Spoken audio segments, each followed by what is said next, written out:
പ്രപഞ്ചം വികസിച്ചുകൊണ്ടിരിക്കുന്നുണ്ട്. പ്രപഞ്ച വികാസത്തിന് കാരണമായിട്ട് നമ്മൾ പറയുന്നത് ഡാർക്ക് എനർജിനാണ്.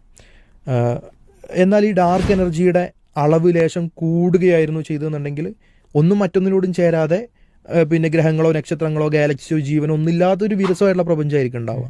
ഇനി നേരെ മറിച്ച് പിന്നെ ഗ്രാവിറ്റിയുടെ മൂല്യമാണ് കൂടിയതെന്നുണ്ടെങ്കിലോ പ്രപഞ്ചത്തിൻ്റെ വികാസത്തിൻ്റെ വേഗത കുറയുകയും ഈ ഒരു പിന്നെ മ്യൂച്വൽ ഗ്രാവിറ്റേഷണൽ ഫോഴ്സ് കാരണം ഇതെല്ലാം കൂടി ഒരുമിച്ച് ചേർന്ന ഒരു കൊളാപ്സോടെ ഒരു ബിഗ് ക്രഞ്ച് എന്നാണ് നമ്മൾ ആ അവസ്ഥനെ പറയാം. അങ്ങനെ അത് ഇല്ലാതായി പോവുകയും ചെയ്യും. അപ്പോൾ ഇവിടെ നമ്മൾ നോക്കുമ്പോൾ കാണുന്നത് ഒരു ആക്സിലേറ്റർ ഉണ്ട്. യൂണിവേഴ്സിനെ എക്സ്പാൻഡ് ചെയ്യുക എന്നുള്ള പർപ്പസ് വർക്ക് ചെയ്യുന്ന ഒരു ആക്സിലേറ്റർ കാണുന്നുണ്ട്.